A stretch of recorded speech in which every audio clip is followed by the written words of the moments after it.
Welcome, everyone, to this week's podcast. And I have a very interesting business owner on today's podcast that I know you're going to absolutely love because it's all about branding, it's about team building, and of course, customer service.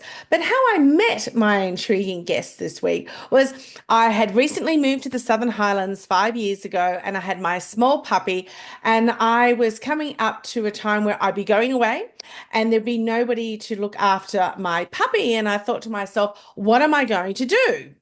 And there I was at a roundabout with my daughter sitting in the car, and there was this car in front, and it had its logo on the back. Paws and Whiskers. And I said to my daughter, well, why don't we try them? I'd never even heard of any businesses that did pet sitting. And so just through a phone call, what I loved was this opportunity to connect even before they had come in to look after the puppy. And that's when I realized that this just wasn't a business to make money. This was a business about caring and connecting not only with the animal, but also with the owners. So my guest today is Chenelle Conquest. From the time she was little and tried to keep a stray dog in the backyard without her parents knowing, they did return him though. Chenelle knew she had an incredible passion for animals and looking after them.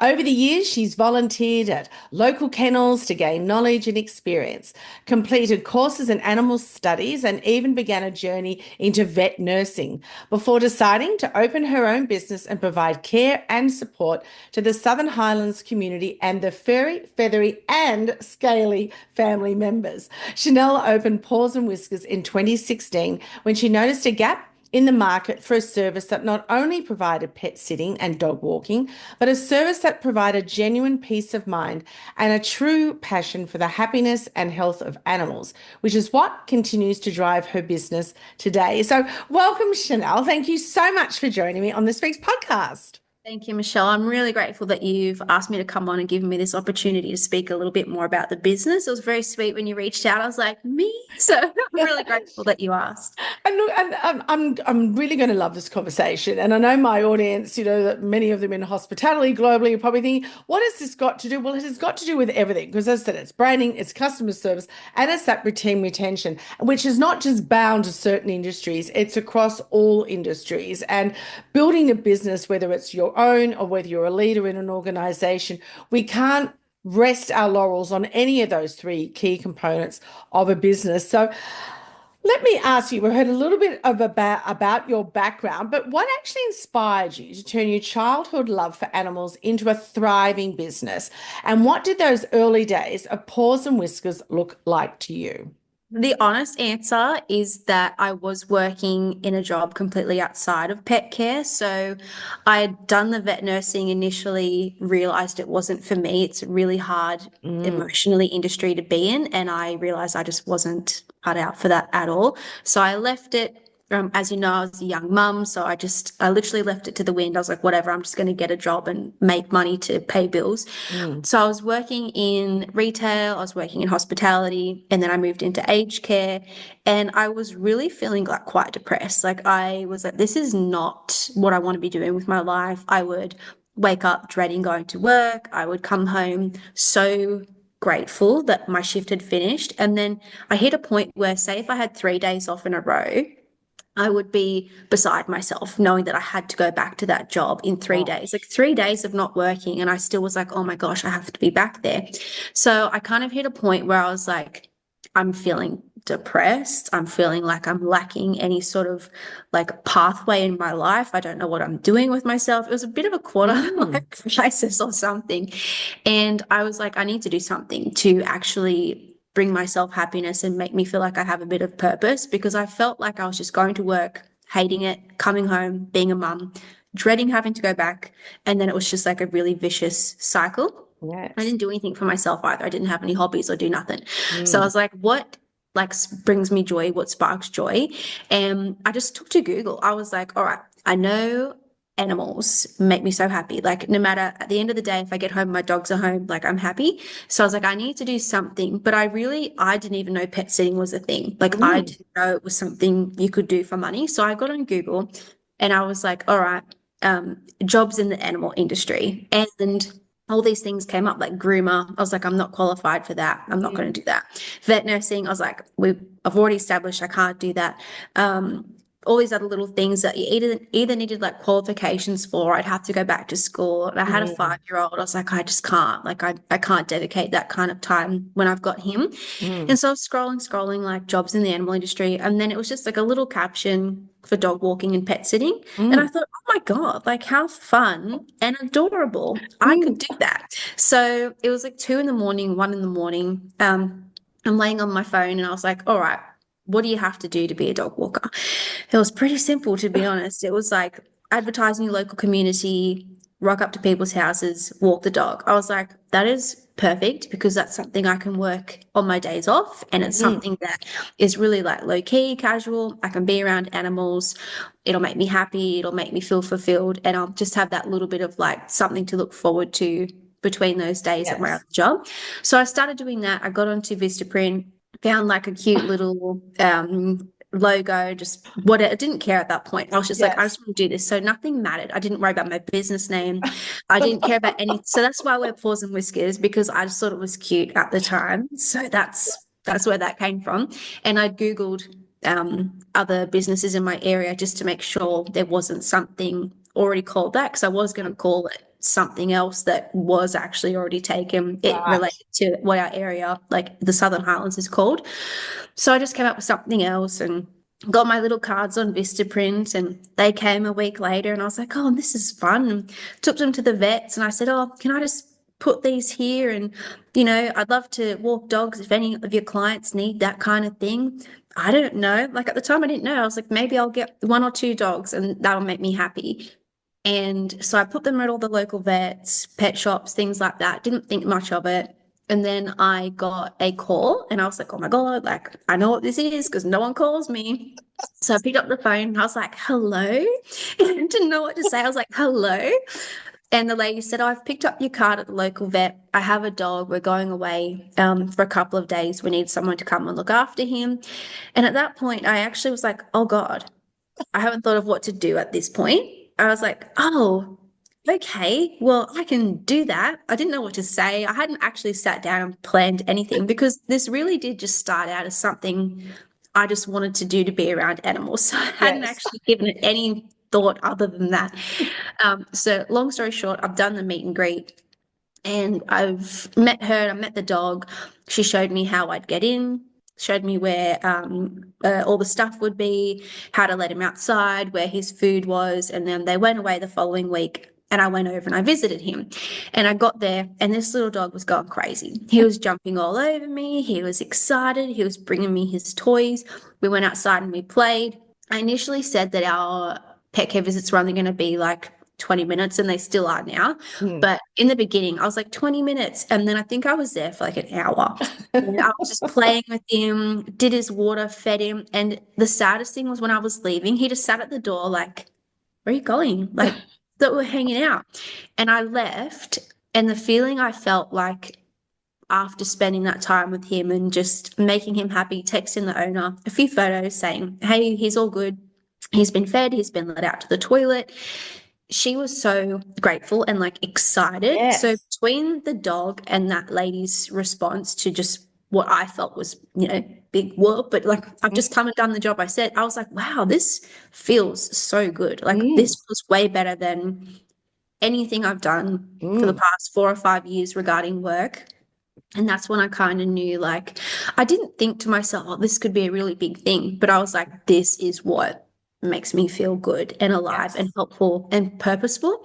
So just from there, like the word of mouth, the advertising, obviously I did things like put signage on the cars and it's just grown from there. But that initial, like I can still remember my very first client. It was the cutest little like Maltese, like curly white tiny thing. I can't remember his name though. Um, that just made me go, this is what I want to do. And now Yes. this is our 9th year now. And obviously, as you know, my full-time job. So it all stemmed from just that one, like that feeling that I had when I left. Like it just felt so good. And thank you so much for sharing that, Chanel, because, it's all about being congruent with your values. And, it may not have been the workplaces, it was just the work. You knew that it really wasn't you. As you said, it wasn't giving you a purpose, it wasn't bringing joy to you, but just to find something. And to me, that, as you said, sitting, lying on your bed, 1, 2 a.m. in the morning, scrolling and going, oh, this looks interesting. What could I do? Well, it something just spoke to me about it. And I was Yes, like, that yes. sounds fun. And I literally did not know what a pet sitter was. Like, I Mm. have been in a position where I've had horses before and I've had to go away. And my dad at the time, who's like not horsey, not really an animal person, I was like, all you need to do is go and feed them and fill up the water trough. I came back, water trough was totally dry. Oh, And it stressed me out thinking, oh, like, were my horses okay while I was away? And at that time, I didn't even think, oh, maybe there's a professional I can get to do this. I literally mm, had no idea that you could pay a professional to come in and look after your pets at home. Like, obviously, I mm. knew the dog kennel was a thing because I worked there when I was like 14 Yes. volunteering. But when it came to like horses, chickens, cats, all that, I just did not know it was even a Mm. thing. So even to find it that night, I was like, it was like a light bulb moment. I was like, oh my Yes. God, of course. Um, and still people to this day, like yourself, will say, I've never even heard of that. And No, I'm like, no. I don't know what else to do to market and bring awareness. I was like, but yes, like it's life changing for someone like, that can't board their horses, but they feel Mm. like they can never go away. Like I've had clients that have booked us and they've said, this is my first holiday in 20 years. And I'm like, oh Yes. my God, because they Yes. just didn't know that this was something that we could do Mm. for them to give them that bit of freedom and life back. Mm. It's to give them that bit of freedom, but it's also that trust. And, I'm the same as, you were saying there were boarding kennels, which I was aware of, over, many years ago, having something like that where you're going away on a holiday and off they'd go. But it's that same reaction, seeing the poor puppy, like, sitting there looking so, oh, goodness me, so sorrowful, and then can't wait to see you pick up. But it's, was it that explosion around COVID? Because we've heard about, there was this massive big explosion of getting puppies after COVID time, and we can still see that now. 5 years later, where people going, look, I'm sorry, I can't come back to work. I don't have childcare, and the child is the four-legged friend, Yeah. so to speak. But that's where we found ourselves. We had this puppy, then all of a sudden, you've spent 18 months with them at home, and then, oh no, you've got to be back on the road. But to me, it was, yes, the trust about caring after the dog, but it was all the animal, but it was also the trust in you or the service that you provided coming into people's homes. So how did you create that sense of peace of mind for your clients right from the start? Because that's a big thing, isn't it? Especially when we're coming into your house when you're not there and we're Mm. taking one of your most prized possessions or looking Yes. after them. I honestly, like genuinely, I think because I started this never, it sounds corny, but I never started this with intent to like build a huge business or Mm. get rich or make a lot of money. Like I literally just felt really passionate about this. So in the beginning, I was never thinking to myself, what can I do to Mm. really go above and beyond here? Like, so for example, if I walked dogs, we might bring them home and wash out their water bowl and dry their feet and pick up the dog poo in the yard just because I was literally trying to be the most helpful Mm. person I could be.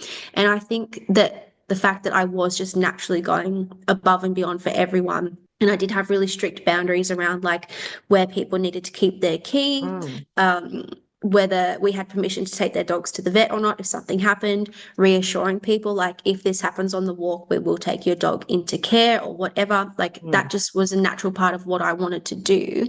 That's where people's experience with us was really exceptional. And that's Mm. where the word of mouth really built from. Like I think word of mouth in this industry is really huge and really Yes. important, Mm. especially because like it's not like we're coming into clean, which is important, but it's looking after like your family member. Like Mm. it's so important for people, I think, to hear from their peers and their community that they looked after my pet and he's still alive and thriving and Yes. he's fine. And they came into my house and nothing was broken, nothing was stolen, like everything was looked after. Like I do think that's the most important thing when it comes to building that trust in this Mm. industry is just doing those little bits that show that you actually do have the animal's best interest at heart. Yes, yeah. And it's that it's yeah, making everybody feel comfortable and I know, I mean we've got cameras here. So, we have them on when we're not here, but as soon as I know you or your team have coming, they're on and then they go off and then they come back on again. And it's quite funny when we've looked back at the cameras and you had one chap starting with you and one of our puppies is a red color. Um, and he was going all through the house looking for her, where is she? Where is she? And I could see her on the camera because she had blended herself into our floorboards, which were a Oh similar my God. and we were laughing because all the cameras kept going off and we're thinking, oh, what's happening? And we were just hysterical because eventually he found her because she would snuggle herself in behind the lounge. But he was literally walking past her multiple times. And I thought the cameras are there really just to make sure, but it had nothing to do with you. But in that circumstance, it just brought us so much happiness and that bit of laughter on the inside because we could see what was happening. You felt like screaming out, "She's behind the Yeah. lounge!" I think so many people, like I've seen people post online saying, we'd want a babysitter or a cleaner that has to be Yes. okay with cameras. And there's such Mm, a stigma around it where people are mm, like, oh, you've got cameras, and it makes them quite uncomfortable. Whereas when people say to us, we've got cameras, or if we're doing a horse job, there's a camera right there in the barn, I mm, say, great. mm. That's great because one, that covers us. If something Yes. happens to your pet when we're Mm, not here and you see it, you can call us. If mm. there's damage that happened because your pet does the zoomies and they knock something over, that's not us. Um, if anything happens and there is an issue or an emergency, we can be contacted. And I Mm. actually love that. I feel like it's just another level of keeping everyone safe and accountable. So I think Mm. that helps build trust as well. The fact that so many clients are like, now we do have cameras, and I'm literally like, thank God. Like, Yes, I yes, like that. yes, yes, yeah. And I think you're right. Like if we had something, I feel if something had happened to the dogs and we can see that on the camera, I know in the past I've contacted you and I said, oh my goodness, I'm in Sydney, my husband can't get there. Could you let get there to give them a quick little wee break, even though we haven't even scheduled it in? And you've always been phenomenal, Chanel, and said, yeah, look, we can be there. Just open the door, let them out. And it's those little things that makes that difference to exceed the expectations, but it's not the customer expecting you just do it. And I think, saying that before, this is just something that comes naturally to you and of course to your team. So what strategies have helped you stand out in the competitive market? Because I know you're saying, you've created these opportunities of exceeding their expectations, but there's probably, like anybody, there are people that come along and go, oh, that looks really good. That looks really easy. I think I can do that, especially with the rise of on-demand apps and the casual pet sitters. So how do you find that competitive advantage that you have, apart from just being in business for 9 years, which is phenomenal? What else do you think of some ways that you can, yeah, stand out from the pack? I think the fact that, as you would know, we map and track everything. Mm, So we don't leave there like any room for to be questioning in your mind, like, did he go for the hour-long walk? yes. Has she done this? Has she done that? Did they just walk around? Like, you've got cameras, so we Mm, were gone for an hour, but did they just go around the corner and sit in the car and she's had a coffee and she's brought mm, it back? Because we map and GPS send, as you know as well, not just walks, but pet care visits, and we mm, send photos and we can send videos, and you get a full detailed report after every single visit. mm, It just like doesn't leave any room for doubt in people's mind. And I think when, people know that not everything's going to be perfect all the time. We have had clients in the past pick up in photos like, oh no, like I can see I've left this out. You need to put that away. And like, because we're able to do that, that brings mm, more reassurance as well. Like, because they've picked up on little things that they know are wrong, or they explain the incorrect way. And rather than coming home after being gone for a week and seeing something's potentially been done wrong or left the mm. wrong way, they can fix it right away in real Yes. time. Mm, So always being super transparent with everything we do, and the fact that we are really reliable. Like, I really pride mm. myself on, we never cancel on clients. No. Like, and even if there's someone that we can't help, we'll point them in another direction. And I'll say, if that doesn't work out, come back to me. I have Mm, other resources that I can give you, other numbers, other people, but we never, like, I hear horror stories all the time. Oh, I was meant to have someone mm, stay next week and they've pulled out. And like, that's just something that no one can ever say about us, that we've mm, not done what we've said we will do. So the fact that we always come through with what we've guaranteed we will do, and that we offer so many different avenues for peace of mind, I do think those two things are what really help us like mm, stand out from the competition. And I always promote my team. As you know, like, people yes. would know if I was doing this all by myself, I would question someone like, what would happen if she got really sick tomorrow? Like, Yes. I suffer with migraines, as you know, and sometimes I'm just out for the count all day. Like, Mm, if I had pets relying on me and I couldn't get there, what would happen? So I think the mm. fact that I can promote that I've got such a solid, strong, caring team helps as well. Like, I think being solo in this industry can work against you for the fact that your reliability can be seen as just uncertain. Yes, yes. Particularly, as you said, accidents and incidences do happen. So being able to do it, and we'll talk about your team in a moment because they are phenomenal. But it was interesting, back 6, 7 years ago, I had an EA who had very small children at the time, and every day she would tell me how she was getting these photographs from her childcare centre. And I'm thinking, gee, really, we're going to need to see every movement this child does, thinking about it when my children who are well now all adults, they didn't have this sort of thing. And I'm thinking, this is a, however, when I became a puppy mum and we Mm. got you, we love the photographs and we love the Yeah. stories. And the thing is, it's not just a group of photos with an insert name here.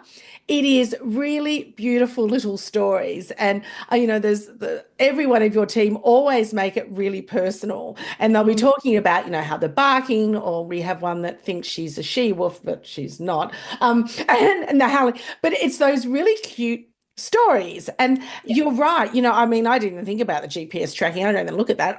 We just love the story. So then I email it to my husband and I email it to my daughter because we just, and I think that's that, yeah, it's that added peace of mind, but it's you really connecting with the owner and that pet and going, they've had a really lovely time and I don't have to be at home to be worried about them all the time. So when we look at your team, how have you built that? Because as you've said, you start off as this one person show and then it grew. And a lot of business owners always have that hesitation, don't they, Chenelle, in the case of, well, do I put somebody on and am I going to get the work? Or do I get the work and then hopefully find somebody? But then you've got to find somebody who is skilled at what they do, not just. So Yeah. how did you go about those early days of finding people know and what's then continue? hilarious? I Mm, just did a full episode on my podcast about right, this today because I see so often, like, I'm in a lot of dog sitting forums on Facebook, and the right. same thing gets said all the time. Like, I don't want to hire because I'm worried about my reputation.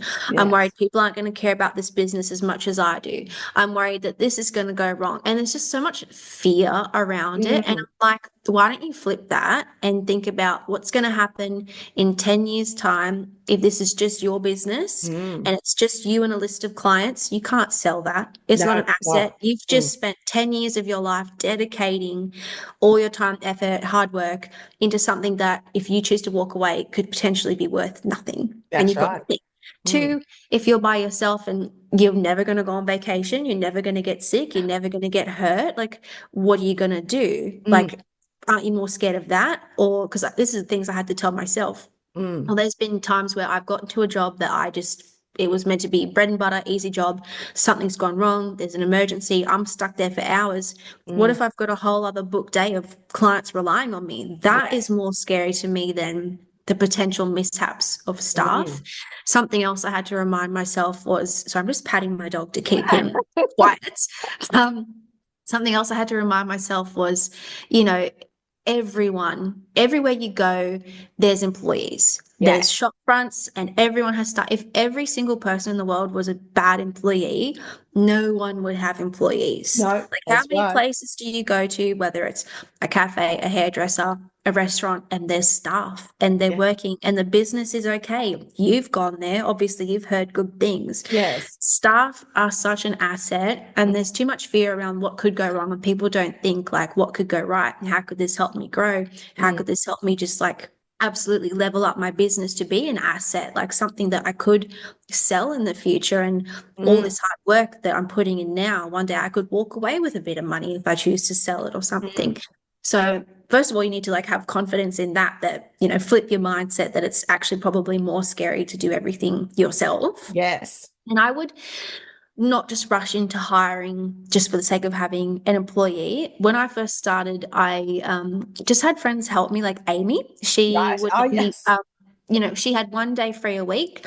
And I said, you know what, Fridays, I'm actually really busy. I have one, two, three dog walks, two pet care visits, and then, three, four, five more dog walks. Would you be interested in doing that? And Mm, then I can spend my Friday marketing, content creation, mm, admin, like doing stuff to work on the business, not in mm, it, because I was at a point where I was working every day. So I was definitely at a point that I could hire. I think mm. if you're not working at least 5 days a week, probably don't stress about it too much yet. Yes. But if you are wanting to grow and scale, I was like, right, I've got to take at least one day a week off Mm. and work out how to scale a business. Because at that point, I was learning everything by myself. Like I got into this for fun and then it became what it is now. So I just Yes. had to learn everything as I went. So I was like, okay, I've hit a point where I'm working, 6 to 7 days a week. It's Mm. not sustainable, but I want to keep growing because Yes. this has got momentum here and this has got potential and I could make this my full-time thing. So I was like, I'm going to stop working Fridays, just Fridays. And I sat down and worked out what her wage would be for the Friday. And at the time, it's gone up now substantially. But at the Mm. time, their wage was like $28 an hour.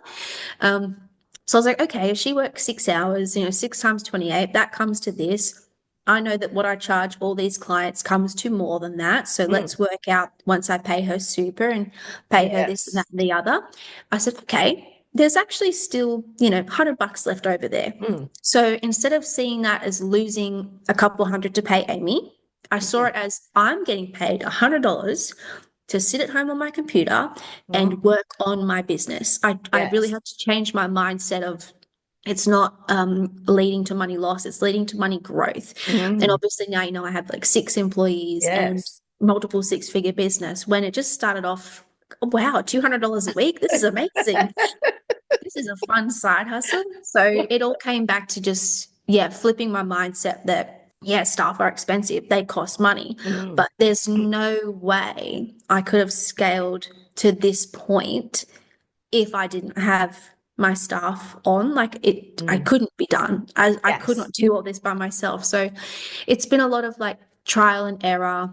There was times where I hired the wrong way. I didn't know what I was doing. I would get a resume and think, this looks fantastic. You're Yes. hired. Like just like that. Welcome aboard. And things would go wrong. And I had some terrible, terrible experiences with people. And I've had to sort of actually learn a Mm. proper onboarding system, like how to do it. So now rather than getting a good resume on paper and going, wow, welcome aboard, I have like a process where there's several questions to be able to apply. Mm. After you've applied and answer all those, if I'm happy with those, I will ring you on the spot and say, why do you want to work for me? Mm. And just get a feel of like, is this just for money? Are they just desperate for a job? Or is this something they're actually passionate and interested about? Yes. Mm. Then from there, if I'm happy with that answer, they get an in-person interview. Then if I'm happy with that, they get trial shifts and buddy shifts, and I can see how they go in the field. And I'll take them to the difficult things or the Mm. complex things, and then the easy stuff, so they know it's not all bedlam in here. Yeah. But yeah, I really put them through a big trial Mm. to get to that point where, yes, you're on the team. And even then, with a new staff member, I'm very transparent and I'll say it might be one shift a week, it might be two. Mm. And I will just let them go with that for the first few months and see how they go. If they're doing a really good job, then I will utilize them as a tool Mm. to bring in more leads because I'll know I've got the manpower to do more hours. But then if Yes. they're not working out, I haven't overcommitted them or myself, where if I Mm. lose them, it's going to be a real big problem that I can't cover the work, or Mm. I'm going to have to come back to working all the time to cover what I've, brought them in and just thrown them in the deep end for. So it's a really like it's a slow burn process, but I Yes, have learned yes. the hard way that it's a lot better to do it that way than the other way of just hiring out of desperation or because I feel I have to, or, Mm, just because I'm sick of working 7 days a week and I just bring someone in just for the sake of it. You've got to be really mindful that this is an industry where a lot of our work relies on our reputation, and we, at yes. the end of the day, are looking after like live animals. Like Mm, that's something you can't afford to make big mistakes with, because it yes. can be life threatening. And yeah, it is important to have Mm. the right people on board from the get-go. And had to learn that the hard way, unfortunately, but happy to share that with people now so that they don't make the same mistakes. Oh, Chanel, I think all business owners and employers have all been down that track where what we've read on paper or even in that first interview, we go, wow. And then It's you literally been go, me. oh. I've been like, oh, this sounds great. And for example, I'm hiring now, and there was a girl that applied, and her resume looked great. She'd worked at horse ranches, breeders, everything. And I was like, she's what I need because at the moment, the only really horsey person on my team is me. Right. Ash can do horse things, but not to the extent I can. So if we Mm. get like an influx of horse bookings, I'm stuck doing it all at the Yes, moment. It's yes, hard. So she applied, and I thought, this is fantastic. And back in the day, that would have been enough for me to go, yes. come on, Yeah. like this, welcome. Here's a shirt. Here's what you'll be doing. And I have learnt from that. And she didn't even have one of her workplaces as a reference, but I just Mm, called them. Like I Googled the mm, workplace, and I just said, hey, this girl's applied. Can you tell me anything about your experience with her? mm. It was bad. It was Yeah. all, she didn't come to her shifts. She would leave early. She would come late. She'd give no explanation as to why she didn't show up. The vet came to do vet work on one of the horses, and she was saying that she needed to be paid back for it. So we asked her, well, where's the bill for the vet? Like, why did he Mm. bill you? And she said, oh, he must have forgotten to bill me. So that's pretty bad as Yes, far as yes. recommendations go. Mm. And thank God I just spent 5 minutes calling that workplace and saying, hey, can you just give me a bit of insight on this person? I'm going to employ them to be looking after animals. What was your experience? And that saved me potentially a massive mistake Yes. emotionally, mentally, financially, Mm. just from checking that. It's not something I used to do, but when I didn't do that, that's when those horror story mistakes happened. Like I have to take accountability for that. Like if you're having bad staff turnover or bad staff member back to back all the time, you need to reel it in and look at your own Yes. processes. And that's what I Yes. did. And I was like, you know what? This probably isn't the most efficient way to hire people. I need to change something. And I am all supporting for like learning and Googling. If you're not sure about something, just Google it. You can Yes. learn so much online these days. I literally just Googled like the most efficient onboarding processes pet care industry. And I spent hours reading Yeah. what's the easiest way to like bring someone in and find out the hard stuff immediately, put them through the paces. What's the best things to ask? What's the best things to do? And Mm. now I've just structured my own system around that and I implement that with everyone. And I have had, as you know, like really great staff because of it. Yes. Yeah. And it's interesting. I love the Google. You can Google anything. Google anything. I You said to can. my kids the other day, Eleanor was asking me something and she goes, just Google it because Yeah, I didn't just know. Google. And I thought, oh, as a kid, I would never have said that. Google wasn't a thing. And now Well, these days, it's so like, it's just part of our life. She's like, just Google it. I was like, yeah. okay, I will. Google it, YouTube it, go on to ChatGPT, anything, Yeah. and it's certainly there. And it's a great, as you said, it's a great foundation or resource, and then Mm, you build on that. yeah. You talked about having checking references. This is my 31st year in business, and I can't believe how many businesses and large organizations as well as small never pick up that phone for references. And, in my early days of business and in employment, you had to provide written references that you Mm, gave in your resume as you sat there, and then they would ring them. And then we had this change in law, and people got concerned. Well, we can't do that, and we can't have people saying no, you can't employ them. And so then people started to say, well, I'm not going to write a written reference because I don't want to be held bound. Because a lot of people go, oh yes, they've been employed for a lovely time, but and they wouldn't say that they were a poor performer, and then they'd get into trouble. So yeah. The people then really pulled off and said, all right, I'm not going to write a written reference. But that phone number, as you said, not even putting it on her resume was a red flag anyway. But Yeah. look it up. And the best question I've always asked is, well, if you don't want to go into detail about their work ethic, would you re-employ them? And if they hesitate, well, then well, they're hesitating. They're not the ideal kind. You're talking about your teddy underneath your desk. I have two dark brown paws that are pulling on my I scarf can here. see Bentley's little head. Oh, every every so often. Hey, this is a family pet episode this Yeah. this week. But it is so you built this team, and Amy's still with you today, and she's she writes the funniest letters to me. Those notes and the photographs.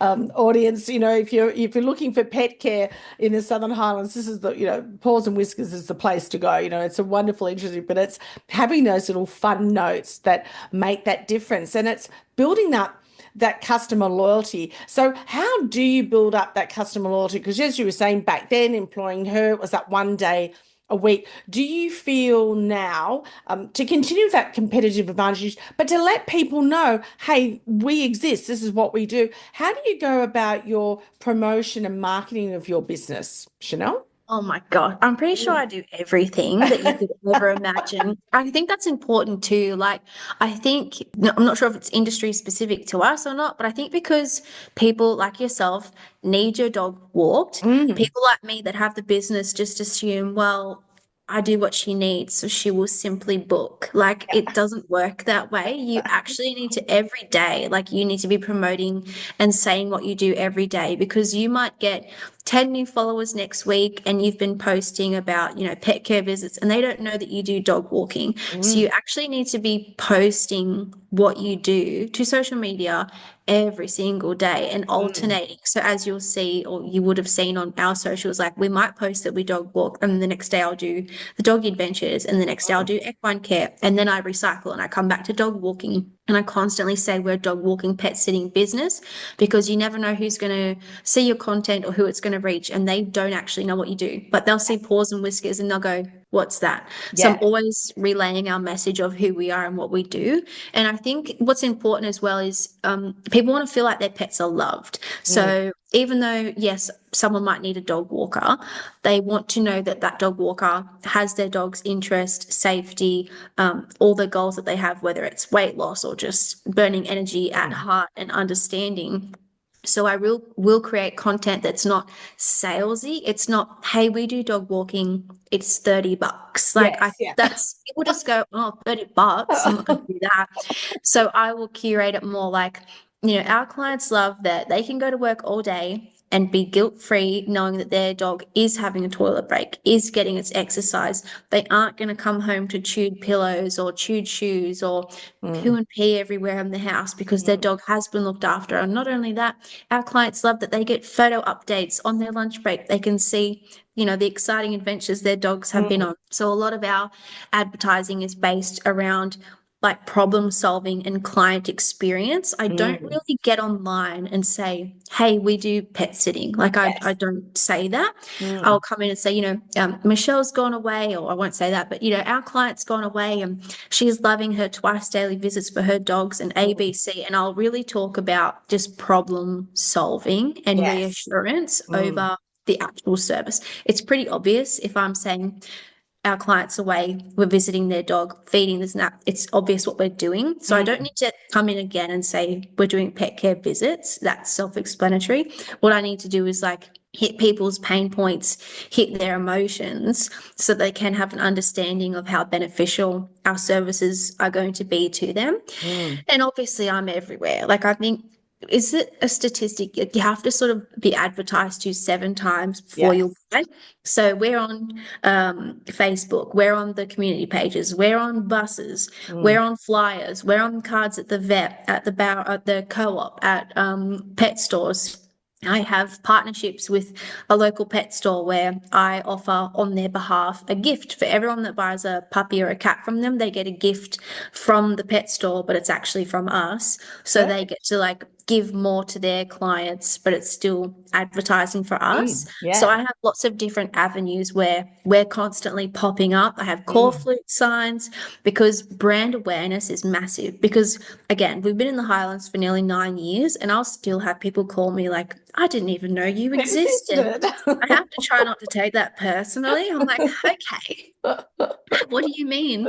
Um, but yeah, it's a big part of the job, which again is Yes. why I say without staff, it's going to be really hard to grow Mm. because it takes me a lot of time to create the content that I do, to organize things like the advertising, to organize things like my website and email marketing. Like I could not do that if I was Mm. working in my business every single day. Like I need my team to be out in the field so I Yes. can continue to do those bigger scale things that are what's bringing in the clients. Because at the end of the day, like if I was just walking dogs all day, my client lead generation is going to be pretty poor because Mm. I'll have to just be lucky that someone maybe sees me and sees my uniform and asks, which does Mm. happen, but not as often as our other marketing Yes. avenues. Mm. And I'd, get home and I'd be so burnt out from my day. I might post on social media, a cute photo from the day with minimal context that doesn't Mm. really give anyone any insight into who we are, what we do, or doesn't inspire them to even want a message. Like it just becomes like that girl that posts cute content. And Yes. that's what we're seen as, not so Mm. much as a professional service. So, yeah, the social media and the advertising, like you've got to be all over it all the time. Mm. Yes. That's why people will hire like Yes. specific advertisers or specific marketers or social media people to Mm. control that part of their business because it is in this day and age, like it's really crucial. It is. And it doesn't matter what industry you're in. You're talking about your clients being, well, your first client is the pet, and then it's the owner of that pet, but it's all customers. But I think what I loved hearing you say is that it is. You have to be out there. You've got to be marketing, but you're not selling them, hi, I just walked a dog. You're selling them your problem solving. You Yeah. are selling them the features and the benefits. And that's what that key is. That's what will stop the scrolling, won't it? Yeah, And and you're right. it is that subliminal Yes. marketing almost, where like I don't know if you saw it, but I did that video on preparing horse feed for our clients so they Yes. don't have to. So in itself, I've already, without saying it, I've said we can look after horses. But Mm. instead of just saying we can look after your horse, which people will just scroll past, like they actually don't care. Like that's a Yes. hard truth is people Mm. don't care. But when you go, hey, if you want to go away and you don't want to spend an hour, making up horse feed, Mm. we'll do that for you. I say too many of my clients are trying to make our job easier. Mm. We're meant to be making it easier for you. And like Yes. just really playing on that, like we're so much more than just coming and dumping the feed in your horse's bin. Like we're Yes. actually genuinely trying to make your life easier, less stressful. You know that your horses are going to get the correct feed because you can leave it in our app. So that Mm. also like showcases how in depth we go without me having to say it and being like Yes. a salesperson. Mm. It's just a lot more of that like emotional connection side of things because Mm. people go, oh, I do hate having to make up 20 feeds before I go away, actually. And I would Yes. rather spend that time resting if I'm meant to go away the next day. Like, Mm. cool, do that. We'll do it. Yes. And I can say that without saying it. And Mm. I found that like technique to be better than anything I've ever done. Because back in the day, again, when I was learning, I did get on Facebook and I'd say, we do half an hour dog walks, $20. And I'd get some leads, but nothing No. of the level that we get now that I have Mm. just restructured everything based on just what I've learned and Yes. Yes. experienced and trial and error. And trial and error, but it is all about but going behind the scenes, and we hear that so often with even large organizations and businesses of all sides. Not just telling us about your product, actually show us the team, show us how you're putting that book together or that meal together or what that providing that service about pouring the cocktail. It's all that show us what's behind the scene and show us the team. And I know your recent post last week just blew me away. I thought, wow, you have just really amped up your content. And it's like the bus stop shelter, and you unlock Yeah, it, that was funny. and it's the photograph of your team, and it is absolutely spot on because it stopped the scroll, and because like anybody, you're going through different things. I thought this was so professional, but it was so touching. And you're thinking that connects me with what you see on bus shelters. And yeah, and I thought, wow, that is really well done, Chanel. And it's going above and beyond what people expect from any organization, let alone a business where they sort of feel, all right, well, you've got your customers and you've got your animals, but you're really pushing it to that nth degree that we are providing a service that is beyond your expectations, that it is 100 and plus percent. So, Yeah. well done, and I And I think, really push that on my staff too. That, yes, like, this isn't just, coming and watering someone's plants. Like, these yes. are people's, to the point that obviously I understand what's happening within my business all the Mm, time.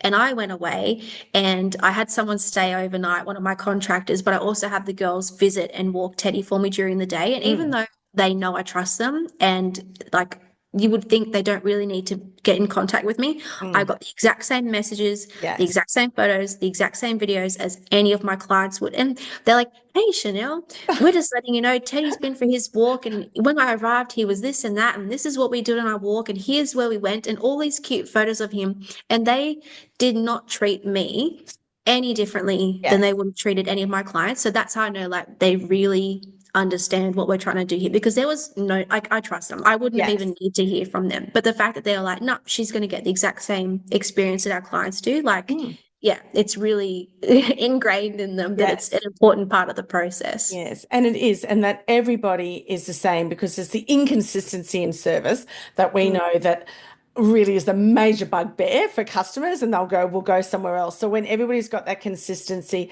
they understand what your vision is and your values. Oh, there's my puppies right on cue. It makes such a big difference to them.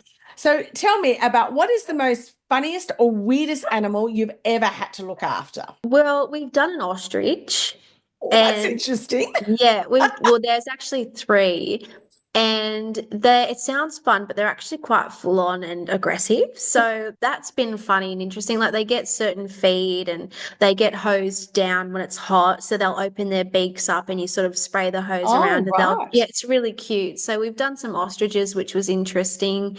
And unfortunately, Ash has had to feed a snake a mouse before, and he had to do it Oh, with his hands. He showed up. This lady rang me and she said, oh, my son's in hospital and he's got a snake, and I can't even say the word, but I'm terrified of the type of food he has to eat. I can't even say it. And I was like, mice? And she's like, no, no, no, no, no, no, please, please don't even say it. And I was like, oh, I'm so sorry. Like, just trying to confirm.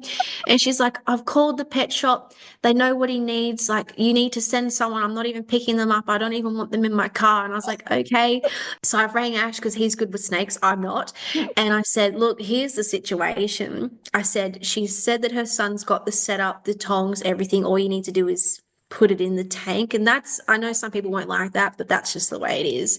that's nature. And he's got there and he's done it. And he rang me and he goes, so they didn't have tongs. So I had to use my hand. So I've had to put my hand in the tank and like wriggle the prey, and had to let the snake strike at it from my hand and eat it. So those are probably the two most like full on moments, like dealing with ostriches that are trying to kick the crap out of us through a fence, and then poor Ash having to like use his hand to feed a snake. Oh, he's like, I'm actually quite proud of myself. I said, I'm proud of you too. I wouldn't have done that. I would have ran away crying. Just empty the box and go for it, put the lid back on. Yeah. And that just shows how dedicated you are to your customers, both the four-legged or slithery kind. Or Oh, there's not much we won't do, honestly. Like, that was a big thing for me as well. Like, kennels only take dogs and cats. And I'm yes. obviously, having had horses, chickens, guinea pigs, Mm, rabbits, everything myself. I'm like, well, what do we do? Like, yes. where do we Yes. send our pets? So Mm, yeah, yes. all inclusive, no matter what you've got. No matter what you get, just we don't have any biases here. There's no discrimination. But it's also the overnight stays, which I found has been excellent. I've utilised that service a couple of times, and as well as you said with the watering the garden. And I know my husband said to me, "Oh, just ask them if they can water the garden." I said, "That's not their job. That's not their job description to water the garden." And I thought, "Oh well, I'll ask." And you said, "Yes, that's fine. We'll happily do it." And I just thought, once again, it wasn't something that I expected you to do, but you just confidently said, yep, we can do that. We're going to be there. We can do that. And that just, once again, just goes, that's why I've chosen the right business to look after my furry babies. If say if you were like not a client and you called up, I'd say maybe try a gardening service. Yes. But because you were a client and you Mm, are a dedicated client, like we're more than happy to do those things mm. that do still help you in your day-to-day life. And we're around town all day, every day Yes, working yes. client. To client. So it wasn't,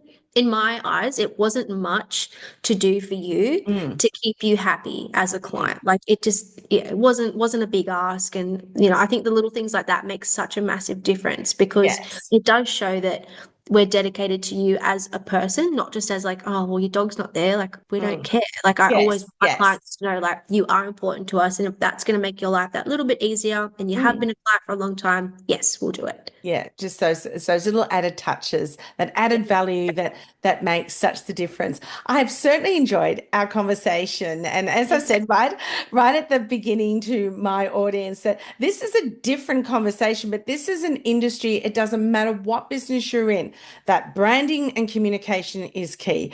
Building that team and a continual customer service and exceeding their expectations. So I really thank you, Chenelle, for sharing that. Now, how can my listeners get in contact with you? Yes, those that are global, no, you can't have her. She's staying here Unless in you're willing the to pay for my flights to Europe, which I'll accept. Yeah, we can't do that unless you're local to the Highlands. So how can they get in contact with you? The best bet would be to either go onto our social media, so Paws and Whiskers Pet Care Services. The photo is just me and Teddy, so you definitely know it's us. Or you can Yes. email us. Our email's a bit of a long one, but it's info at paws and, not and, but and whiskerspetcareservices.com.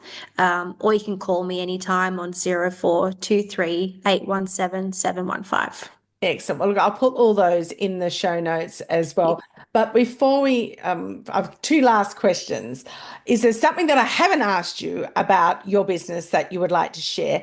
And what advice would you give to a service-based business owners who are passionate but are unsure about taking the leap into business or growing their business? Because I know you've shared with us some wonderful tips. So there are two questions. I think if you saying, as you said, like you've got to be passionate. It Mm. can't be something that you think, oh, this is going to be easy and I'm going to make a lot of money because I kind of like it. Like a lot of people kind of like animals. And as you said, during COVID, there was such an influx of like pop-up pet sitters. Yes. I can't tell you a single one now that Mhm. still is operating. Like this is a difficult industry and maybe it's more like into pet sitting, but if you're not a people person and you think I'll just do a job that doesn't really require me to interact much with people, well, every single job will require you to interact with people. So you do need to accept that from the beginning that you will need to hone in on your people skills Yes. because you have, like, if you want to have good client retention, good communication skills, all that, like you have to be a people person or learn to Yes. be a people person. Um, what else? I mean, just literally genuinely having passion. Like, don't go into anything just because you think it's going to be easy or fun, Mm. because running a business is really difficult, Yes. very challenging. And also, don't go into business if you're thinking you will definitely be able to just work when you want and Yeah. dictate your own hours. Because I went from working a part-time job to this is like my entire life by my choice. I do love it, but it's a lot. Like, it's a lot more work, I Yeah. think, once you sort of get into hiring, marketing, branding, admin, even Mm. just if you have an admin person or you have an accountant, you're still going to have to liaise with them all the time Yes. regarding what's going on. So it's going to be a lot of work as well. But yeah, just start small. Like that's what I did. Like just start something and Mm. test the waters and see how you feel about it. Because you might do it for a couple of months and go, you know what, I actually don't like this. And Yes. it's better to start small and then it's not such a big deal if you do choose to end that path. Whereas it's much easier to grow that path if you decide it is something you're really enjoying and something that's working well for you. You can just continue to level that up. It's much easier to level it up than have to scale back or end. Yes. Mm. And it's that belief in yourself, isn't it? That you can build a business and then Yeah. bring on that team. grow that customer base and still have that passion and that purpose and the joy in what you're doing. So that last question, is there something that I haven't asked you about your business that you'd like to share? Loved our conversation, actually. I've enjoyed all the questions. I think we've, yeah, gone over quite a few excellent topics. And yeah, I'm really happy with our conversation. So thank you. Perfect. Well, look, thank you, Chanel. I think our puppies, both yours and mine, have behaved very well. And I do wish you all the best with your business as it continues to grow. And of course, you do also have a podcast as well, don't you? I do, yeah. I've just started that. I've just released our ninth episode, so that's exciting. Just recorded our 10th today. So it is a pet sitter podcast, but a lot of the things I talk about on there would relate to any small business owner. They'll be able to find value and have key takeaways from most of the things I speak about. Like we've got an episode on 5 of my favorite social media hacks and how to employ and when's the right time to employ, and just sort of like general business knowledge. Like it's not specific to pet industry business owners. And the name of that podcast is? The Professional Pet Sitter. Oh, perfect. I love that. Thank you. Excellent. Thank you once again, Chanel, and all the best in your continued business success. Thank you so much, Michelle. Thank you for having me.